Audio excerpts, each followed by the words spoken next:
खोलो,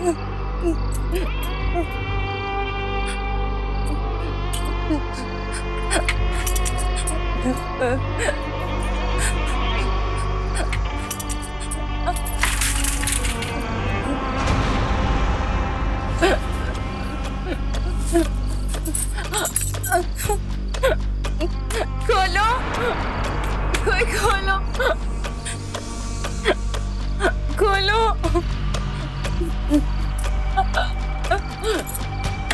दरवाजा खोलो।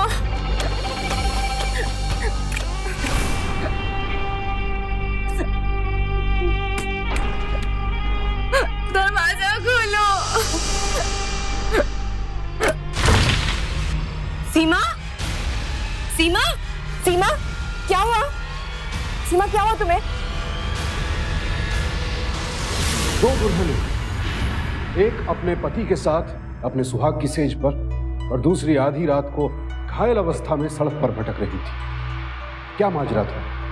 कौन थी ये सीमा जो अनुपमा के दरवाजे पर बेहोश पड़ी थी? क्या वजह थी कि हाथों की मेहंदी का रंग उतरने से पहले ही वो खून से लथपथ थी? कहां से आई थी वो? कौन थी? क्यों आई थी? ये जानने के लिए हमें जाना होगा कुछ महीनों पहले।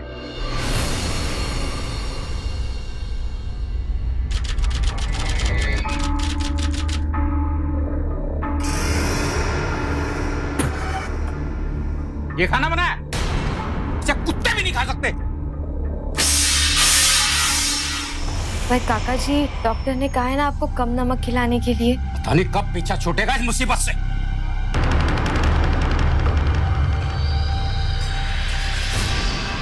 ये बड़ी हो गई है आज तक ना खाना। अरे तुलसीराम, तराए हुए कहाँ जा रहे हो? क्या हुआ? क्या बताऊं मौसी, 22 साल की घोड़ी हो गई है, लेकिन आज तक रोटी सब्जी तक ढंग से बनानी नहीं आती है। फिर ब्याही छोरी नहर में बैठी रहेगी तो जंग तो लग ही जाएगा ना उसके काया पे। मेरी मानो, ससुराल भेज दो, वहाँ सास ही जाके मशीने में तेल पानी करेगी। अरे कोशिश तो कर रहा हूँ मौसी, पर कोई भी मोड़ा मोटी रकम के बिना राजी ना है। जाऊंगा आज शाम को, हो सकता है बात बन जाए, तो मेरी जान तो छूटे इस कलेश से। और सुन, शाम को दुकान पर पहुंच जाइए टाइम से, समझी के ना? जी।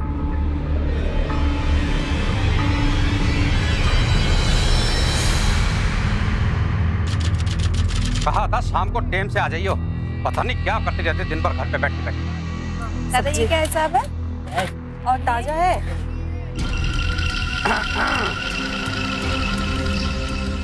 देखो कैसे घूर रहा है हमें। मरते मरते जवानी जोश मार रही है ना। चलो ये लीजिए जल्दी से, चलो जल्दी। मारी बुढ़ापे में मर गई।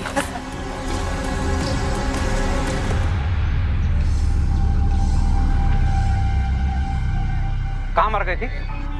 आप फुर्सत मिली तो यहाँ आने की? वो राशन की दुकान पर जाना था। जा दिन तेरे को कोई काम बता दो ना, बाय दिन तेरे को राशन भाषण सब याद आ जाता है। अंदर बैठ। और रात को दुकान का ताला अंदर लगा कर जाइयो, समझी?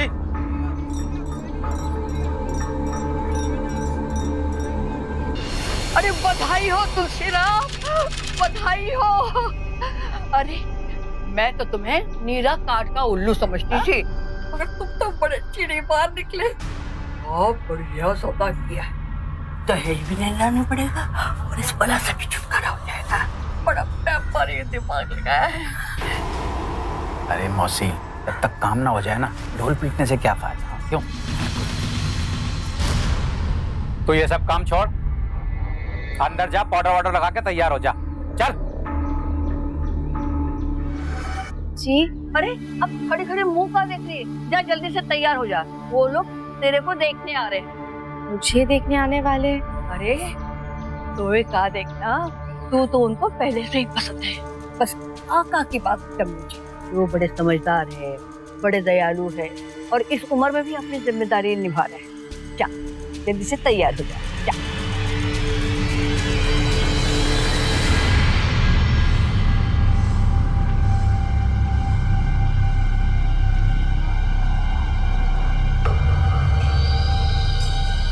देख लो जी, ये है हमारी अनुपमा।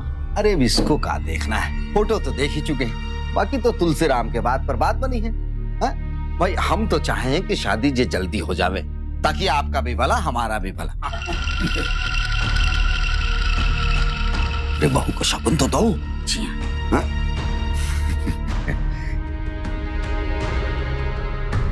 ये रहा शगुन का कड़ा। अब अनुपमा हमारी हुई, कल आप भी आ जाइए, आपका भी शगुन होना है। हाँ जी बिल्कुल बिल्कुल। पहले तो आप मुंह मीठा कीजिए।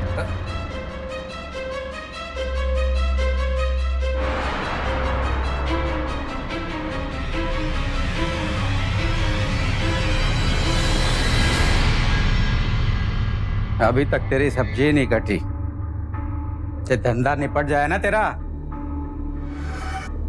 तो एक अच्छा सा कुर्ता इस्त्री कर दियो, कल जाना है। जी। जाते जाते एक गिलास और पानी दे जा।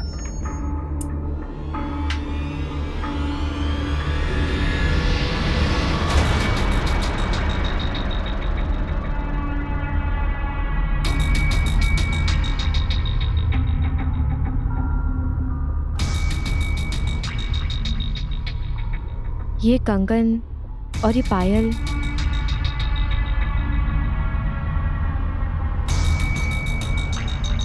ये कंगन तो मेरे माप के नहीं है।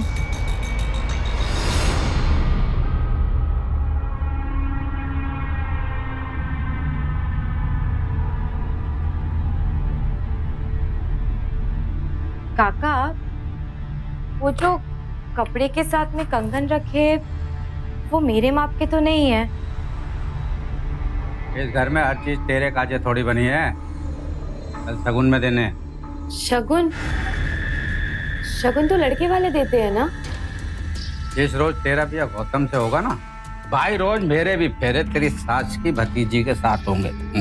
अनाथ है ना बेचारे, ससुराल वाले बोझ नहीं उठा पा रहे, मैंने कहा मैं ही बोझ हल्का कर दूं।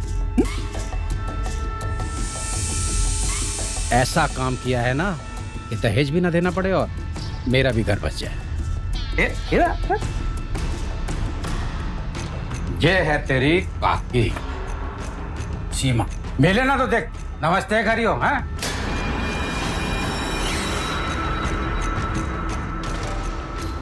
काका, इसकी उम्र कितनी है?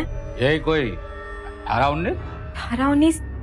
काका, ये तो मुझसे भी 4 साल छोटी है, ये तो बच्ची है।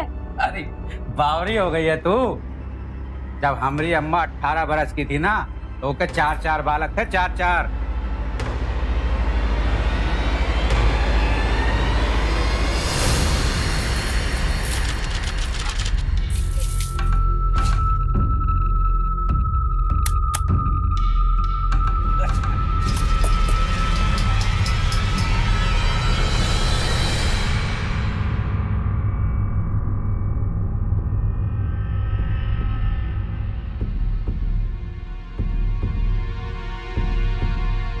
काका,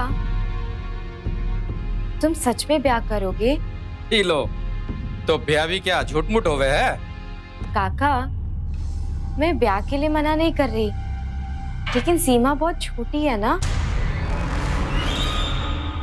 तू काहे दरोगा बन रही है? मैं जाके चाय लेके आ, वरना सर फोड़ दूंगा जबान चलाई तो। जा जल्दी। उम्र देखी जाती है छोरे की और मर्द बच्चे की ताकत देखी जाती है। अरे अपना खुद का मकान है, अपनी दुकान है और आंटी में 1-2 लाख भी होगा, और क्या चाहिए? पर मौसी जी, क्या सीमा राजी है इस ब्याह के लिए? छोरे की राजी गए राजी ना चले है, अच्छा ही है ना। अनाथ बच्ची है, बोझ है अपनी बुआ पर, 2-2 मुंडियों का घर बसा देगी, ना कुछ लेन देन भी नहीं, कुछ भी नहीं। बड़ी ऊंची रकम है तेरा काका। हाँ, क्योंकि सीमा बालिग थी इसलिए उसका विवाह गैर कानूनी नहीं था, लेकिन एक लड़की 50 साल के पुरुष से घर वालों के दबाव में आकर अपनी मर्जी के खिलाफ शादी करे तो ये गुनाह है, अनैतिक है, एक तरह का सौदा है। ये बात अनुपमा समझ सकती थी, लेकिन बाकी लोग नहीं, क्योंकि सबके अपने अपने स्वार्थ थे। अनुपमा के काका तुलसीराम को एक नवयुवती के साथ शादी का लालच था और अनुपमा के ससुराल वालों को बस अपने सर से बोझ उतारना था। ये कैसी मानसिकता है जहां एक लड़की को या तो बोझ समझा जाता है या फिर महज जरूरतें पूरी करने का साधन। अनुपमा और सीमा दोनों ही इस शादी के खिलाफ थे, लेकिन दोनों मजबूर थे। और बाकी सब लोग इन दोनों की मजबूरी का फायदा उठा रहे थे। ओम मंगलम भगवान विष्णु मंगलम गरुड़ध्वजा मंगलम पुंडरीकाक्षो मंगलाय तनो हरि। ओम सर्वमंगल मांगल्ये शिवे सर्वार्थ साधिके शरण्ये त्र्यंबके गौरी नारायणी नमोस्तुते।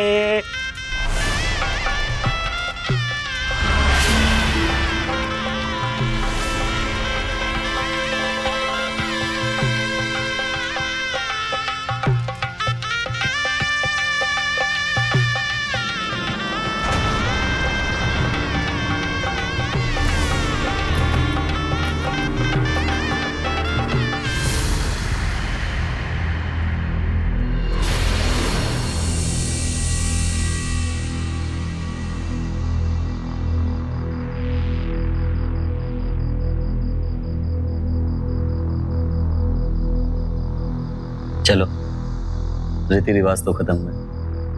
अब देखना ये है कि दुल्हन बनके तुम लगती कैसी हो।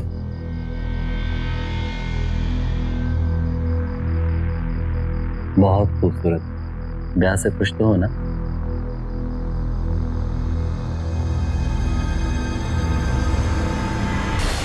एक दिन, दो लड़कियां, दो रिश्ते, दो शादियां, लेकिन दोनों के अंजाम अलग।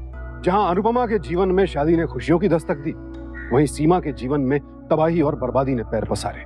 लेकिन सीमा के जीवन का दर्द कहीं ना कहीं अनुपमा के जीवन को भी प्रभावित करने वाला था।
खोलो, कोई खोलो,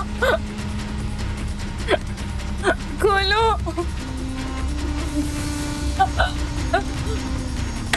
दरवाजा खोलो,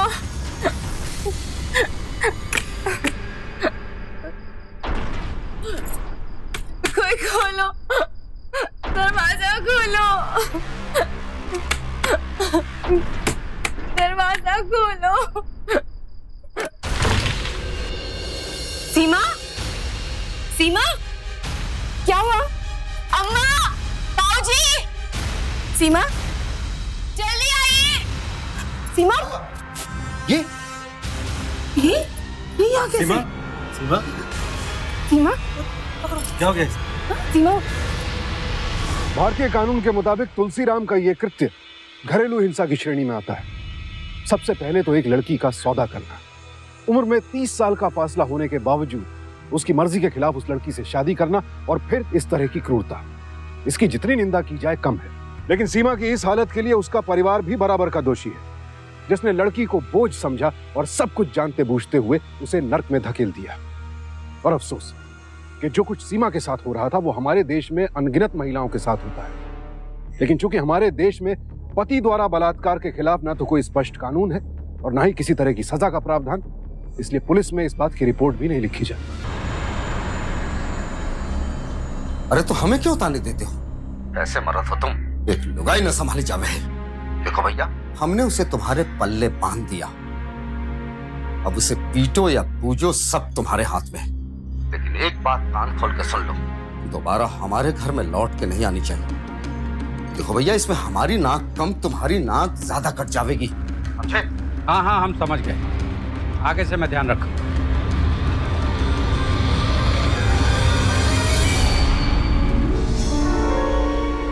तू यहाँ क्या कर रही है? सीमा कहाँ है? मुझे उससे क्या लेना देना? तू वापस अपने घर जा।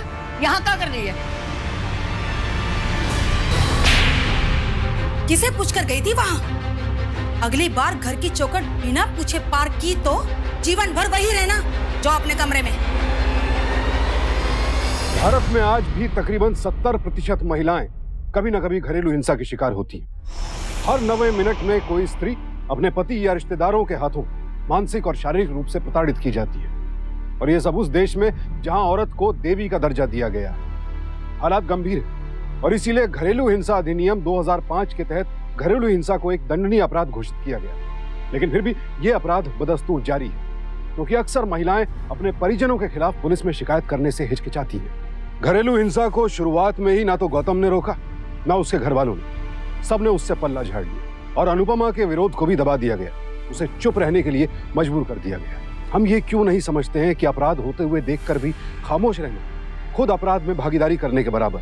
मायके में अनाथ और ससुराल में अशक्त अनुपमा चुप रहकर आंसू बहाने को विवश थी, पर वो नहीं जानती थी कि उसकी इस खामोशी का कितना भयंकर परिणाम होने वाला था।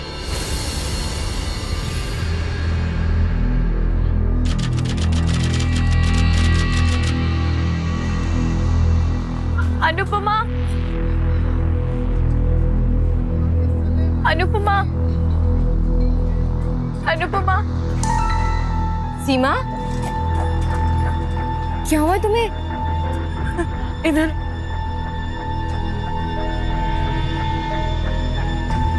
सीमा, क्या हुआ है तुमको? पेट से हूँ, पर यही डर लगा रहता है कि जो हमारे साथ हो रहा है उसकी वजह से हमारे बच्चे को कुछ ना हो जाए। बच्चा तो दूर, किसी दिन हम ही ना मर जाए। हम तो ये कंगन भी नहीं बेच सकते, ये भी झूठे हैं। कुछ पैसों को इंतजाम करो ना, ताकि हम यहाँ से बहुत दूर चले जाए। तुम पागल हो क्या? कहाँ जाओगी तुम? पर तुम एक काम करो, तुम मेरे साथ घर चलो। चलो।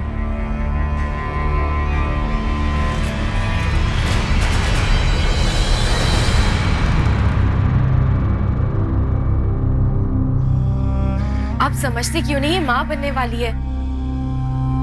अरे जब एक औरत पेट से होती है तो राह चलता आदमी भी उसे हमदर्दी देता है। फिर ये तो आपकी अपनी है ना, आप इसे यहाँ रहने दीजिए। मैं आप लोगों के सामने हाथ जोड़ती हूँ, अगर वो फिर काका के पास चली गई तो अपना बच्चा खो देगी। कोई मजाक है? बिना पति को बताए ये ऐसे कैसे मैके में रहेगी? और हम इसे इस तरह नहीं रख सकते। हमारे भी नाक का सवाल है। हाँ, कि आपकी नाक इसके और इसके बच्चे से बढ़कर है। आप तो कुछ बोलिए। हमारे ख्याल से अनु तुमने अच्छा किया सीमा को यहाँ लाया। अच्छा, तो तू भी इसकी पट्टी में आ गया। पर दुनिया वाले क्या कहेंगे? कुछ नहीं कहेगी दुनिया बाबूजी। हम सबसे कहेंगे कि सीमा पेट से थी, कुछ दिन मैके रहना चाहती थी, तो कोई कुछ नहीं बोलेगा। आखिर ये आम बात है। कुछ दिन इसे यहाँ रहने दीजिए, थोड़ी तबीयत दुरुस्त हो जाए तो फिर हम सब मिलकर सोच लेंगे कि तुलसीराम का करना क्या है। अनु, सीमा को अंदर ले जाइए।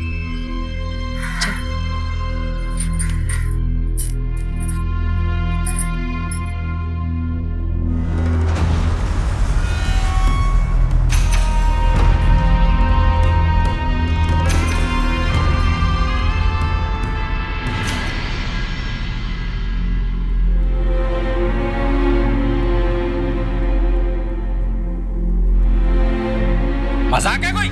मेरी पत्नी है वो, उसे ऐसे कैसे रख सकते हो तुम यहाँ पर? लाठी के जोर पर ले जाऊंगा, लाठी के जोर पर।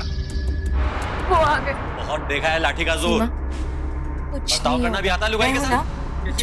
तो यहाँ नहीं रख सकते। अरे मत उसका मत। यही मर्दानगी दिखाई है ना तुमने? हालत देखी है उसकी। अरे जानवरों को जैसा बर्ताव किया उसके साथ तुमने।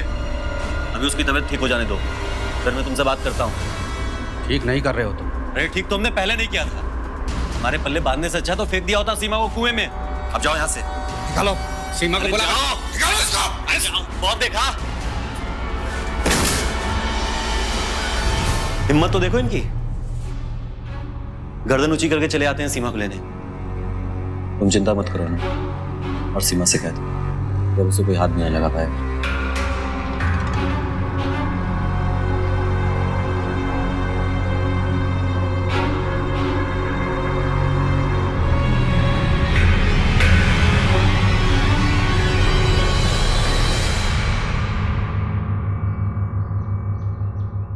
अरे क्या करूं? इतने समय से तुलसीराम को फोन लगा रहा हूं लेकिन फोन लग नहीं रहा है। देखिए ना, कोशिश तो कीजिए, फिर से लगाइए फोन। कोशिश करता हूं। फोन लगाना बहुत जरूरी है। अरे हाँ, घंटी जा रही है, ये उठा के उन्हें रहा। हेलो हेलो हेलो तुलसीराम, जो बहुत बढ़िया नाटक किया तुलसीराम, कल आकर के उसे घर से ले जाना। अरे हाँ, अनु को कहीं बाहर भेज देंगे, बस फोन मिलते ही आ जाना। और एक बात कान खोलकर सुन लो, फिर कभी उसे घर से बाहर मत निकलने देना। एक बात बताओ तुलसीराम, तुम इतने पहुंचे हुए तो अपनी भतीजी को दुनियादारी काहे नहीं सिखाई? सिखाएंगे भाई किशनलाल, सिखाना ही पड़ेगा। हाँ, उसी का कारण से नाटक करना पड़ रहा है। अरे पुलिस में जाने की बात कर रही थी। देखो भैया, हम तो ब्याह चुके हैं, जिम्मेदारी तुम्हारी है। अब वो मरे या जिए हमें कोई मतलब ना है, समझे? हाँ ठीक कहा भाई, अब मैं संभाल। ठीक है, फोन रखता हूँ। ठीक कहा ना बेटा? अच्छा कहा बाजू, इसी तरह ये अपने घर जाए और रात की सांस में, फिर हम ही कुछ ऐसी व्यवस्था कर देंगे कि सीमा खुद ही घर जाना चाहेगी। बस एक काम करना है कि फिर अनु को उससे मिलने नहीं देना।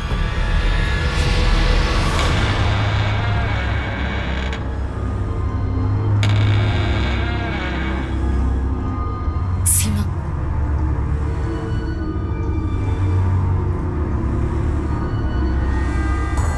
मेरी बात ध्यान से सुनो।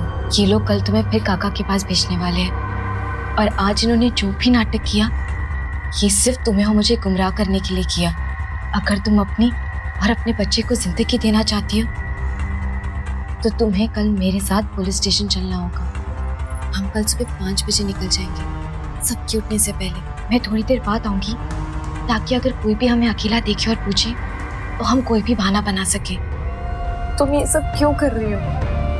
होने तो जो मेरे साथ हो रहा है। तुम मेरी वजह से अपना जन्म, अपना परिवार क्यों बर्बाद कर रही हो? और मेरी मानो तो ये पुलिस का चक्कर छोड़ दो और मुझे यहाँ से भाग जाने दो। तुम पागल हो गई हो क्या?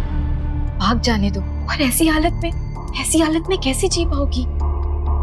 हमें कल ये बात पुलिस तक पहुंचानी होगी, ताकि या तो काका सुधर जाए या कम से कम तुम्हें पुलिस की सुरक्षा मिले। और कल तुम मेरे साथ पुलिस स्टेशन चलोगी, समझी? ठीक है, मैं सुबह 5 बजे तुम्हें कुएं के पास मिलूंगी। अभी तुम आराम करो।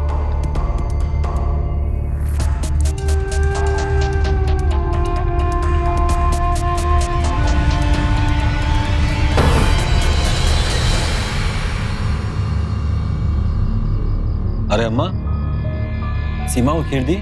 उसे तो काफी पसंद है। हाँ, सबसे पहले उसी को तो दी है, पेट से है, उसका पेट खाली नहीं रहना चाहिए।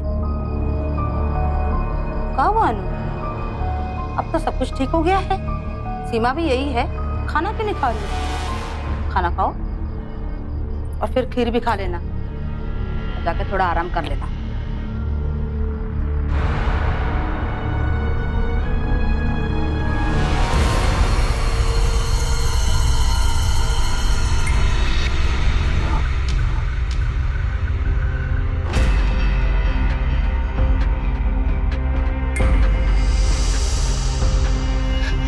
राम, ये तो 8 बज गए। 5 बजे तो मुझे सीमा को मिलना था।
भगवान, मुझे आने में कितनी देर हो गई।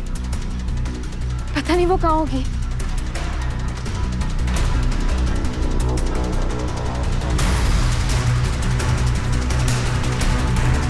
अनु, यहाँ क्या कर रही हो तुम? सीमा सीमा कहीं चली गई है। वो मुझे सुबह 5 बजे मिलने वाली थी।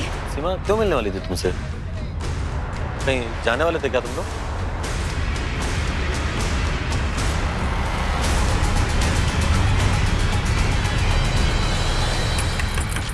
अरे आ रहे हैं क्या? दरवाजा तोड़ डालोगे?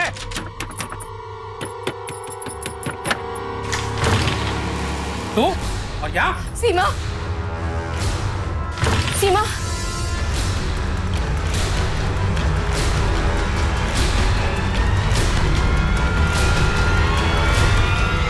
सीमा कहाँ है सीमा?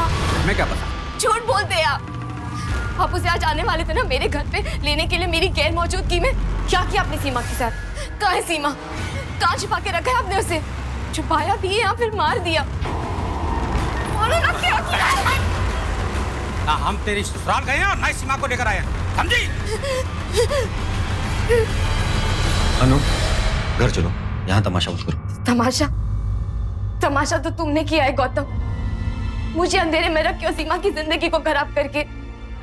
सारी बातें सुननी थी मैंने तुम लोगों की। बोला ना क्यों किया ऐसा? क्यों दिलाया मुझे सीमा को दिलासा जब तुम्हें उसे इसी नरक में भेजना था? तो अरे तो क्या करते हम? अपनी जिंदगी नरक बना लेते? काहे से इतना जाती समाज में हमारी?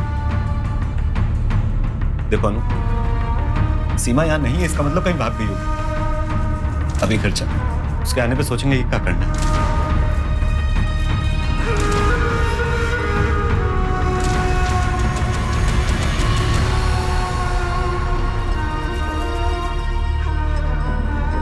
पेट से हूँ, पर यही डर लगा रहता है कि जो हमारे साथ हो रहा है उसकी वजह से हमारे बच्चे को कुछ ना हो जाए। बच्चा तो दूर, किसी दिन हम ही ना मर जाए। कुछ पैसों को इंतजाम करो ना, ताकि अब यहाँ से बहुत दूर चले जाए, बहुत दूर। नहीं, सीमा कहीं भाग नहीं सकती। ना उसके पास कोई ठिकाना था और ना कहीं जाने के पैसे। फिर कहाँ गई होगी सीमा? जरूर उसको काका ने कहीं छुपाया होगा।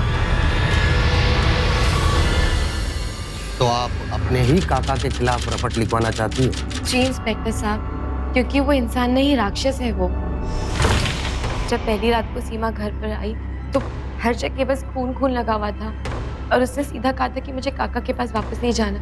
लेकिन फिर भी मेरे बाबूजी ने और मेरे पति ने उसे जाके वापस छोड़ा। लेकिन जब दूसरी बार वो मुझे मार्केट में मिली तब मैं उसे घर पर ले आई। और जब अगले दिन हम यहाँ रपट लिखाने के लिए आने वाले थे तो पता नहीं वो कहीं गायब हो गई है। लेकिन आप कह रही है कि सीमा आपके काका के वहां नहीं है। हो सकता है कि वो वाकई में वहां से भाग गई हो, ऐसे उसने आपसे कहा था? सब मुझे यही कह रहे दरोगा साहब, लेकिन वो नहीं भाग सकती। अरे उसके पास कहीं जाने के लिए या खाने पीने के लिए पैसे तक नहीं है। अब आप ही मुझे बताइए, जो औरत पेट से है वो बिना पैसे की कहाँ जाएगी? और हमारा कोई रिश्तेदार भी नहीं है यहाँ पर। जरूर उसे काका ले गए और काका ने कहीं उसे छुपाया है, या फिर कहीं काका ने उसे।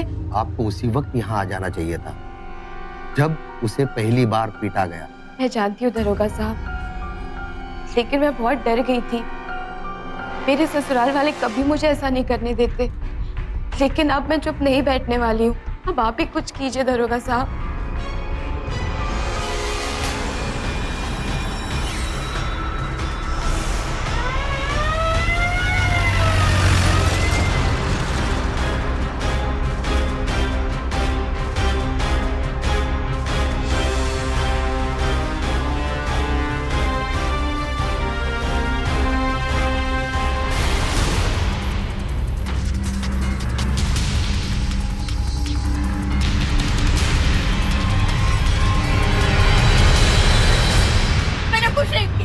मुझे कुछ नहीं पता। ये सब इसी की कारस्तानी है। अनाथ समझ के पाला था इसे, जो इसी का फल को मिल रहा है। पिछले जन्म में कौन से ऐसे पाप किए थे जो कल मुही मेरे गले पड़ गई? सर, अंदर कुछ भी नहीं मिला। ठीक है, छोड़ो मुझे। ले चलो इन दोनों को। ले चलो। चलो। छोड़ो मुझे।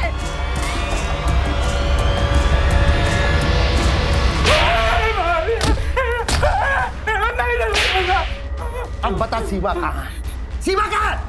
दरोगा जी मुझे कुछ नहीं पता, मैं तो ससुराल लेने जा रहा था। अन्नू बेटी ने आके बताया कि वो वहाँ भी नहीं है। मुझे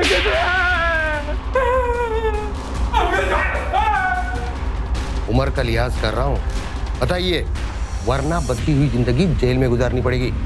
मैं सच बोल रही हूँ, वो कुछ ना पता है। तुलसीराम भी सुबह से घर पे ही था। हाँ, हमरा के छोड़ दे, हम आपके पाँव। अब तक तो इन दोनों ने कुछ नहीं बताया है। लगता है कि इन्हें कुछ पता ना हो, लेकिन हमने आपके काका पर डोमेस्टिक वायलेंस का चार्ज लगाया है। आप गवाही दोगी? हाँ, पर सीमा। मुझे लगता है कि वाकई में काका को कुछ पता ना हो, वरना कब का मुंह खोल देते। हम सीमा की खोज जारी रखेंगे। आप सोचकर बताइए, सीमा और कहां-कहां जा सकती है?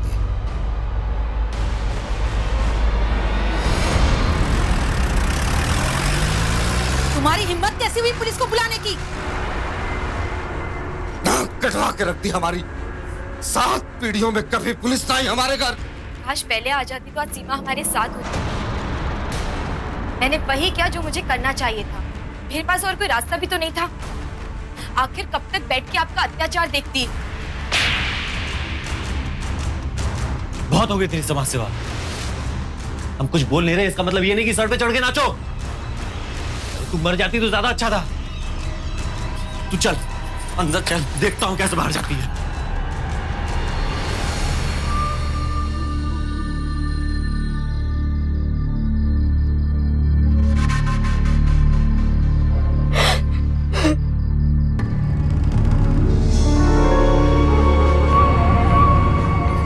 जल्दी से नहा के निकलो और कपड़े दे दो, मैं धो लेती हूँ। जल्दी करो। चल चल।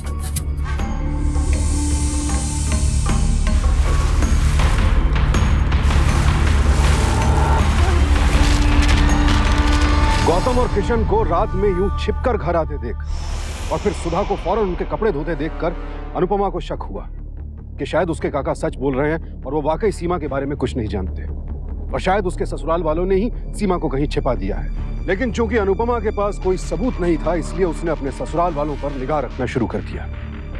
कुछ हफ्तों बाद तुलसीराम को जमानत मिल गई, लेकिन घरेलू हिंसा का केस अब भी चल रहा। इस बीच सीमा की बात को सब लोग लगभग भूल चुके थे, लेकिन अनुपमा अब भी नजरें गड़ाए बैठी थी कि कहीं से कोई तो सुराग मिले।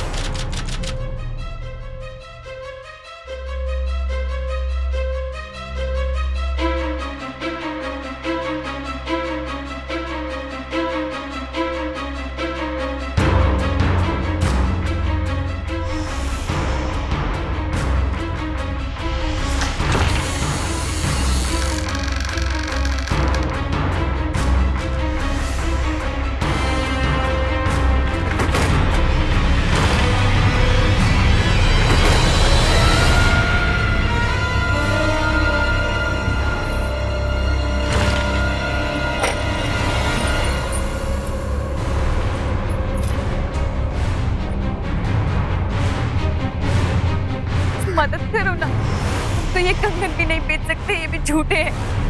पैसों का इंतजाम करो ना, ताकि अब यहाँ से बहुत दूर चले जाए। ये कंगन और ये पायल तो ये सीमा के हैं। ये कंगन और ये पायल सीमा के हैं और मुझे मेरी सास की अलमारी से मिले। और इतना ही नहीं, जिस दिन सीमा गायब हुई थी उसी रात मेरे ससुर और मेरे पति देर रात घर पे लौटे और उनके कपड़े पूरे धूल मिट्टी से भरे हुए थे और मेरी सास ने जल्द से जल्द जाके वो कपड़े धो दिए। जब मैंने मैंने उनकी अलमारी देखी, तब जाके मुझे कंगन और ये पायल मिले। दरोगा साहब, मुझे यकीन है कि कुछ ना कुछ गड़बड़ जरूर है। चलिए पुलिस स्टेशन चलना होगा। चलिए देखिए जी, हम लोग शरीफ आदमी हैं, सब पता चल जाएगा। बेटा सब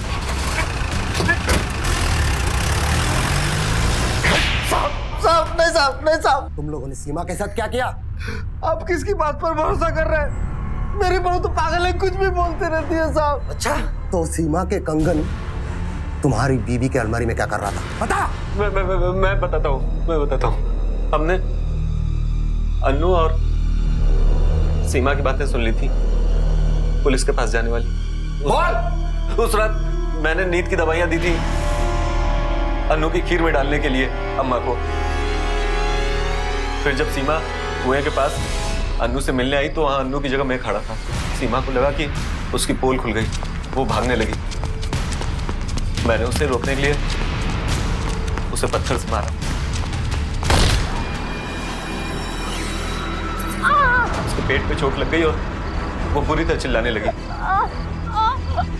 सब लोग जाग ना जाएं इस डर से मैंने उसका मुंह बंद कर दिया।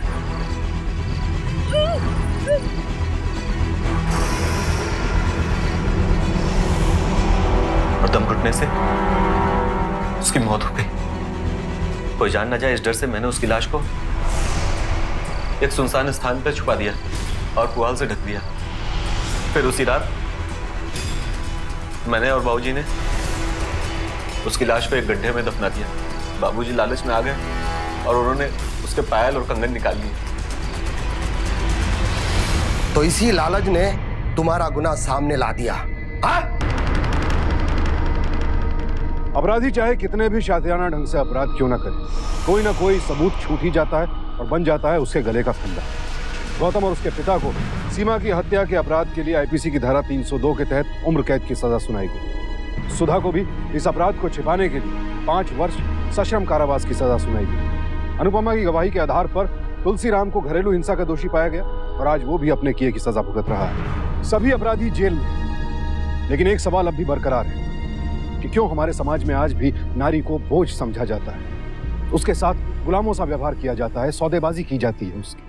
जो जननी है, जो आने वाली पीढ़ी का निर्माण करती है, अगर समाज उस स्त्री को ही इज्जत नहीं देगा तो किसी और को क्या इज्जत देगा। और इतिहास गवाह है, जिस समाज में भी स्त्री का निरादर हुआ है वो समाज खुद ब खुद नष्ट हो गया है। इसीलिए सावधान हो जाइए, महिलाओं पर होने वाले अत्याचारों के खिलाफ आवाज उठाइए, तभी हम सब सुरक्षित रहेंगे। इसी प्रार्थना के साथ अब मैं सुशांत सिंह आपसे विदा लेता हूं। फिर मुलाकात होगी ऐसी एक और सत्य घटना के साथ। देखते रहें सावधान इंडिया, इंडिया फाइट्स बैक।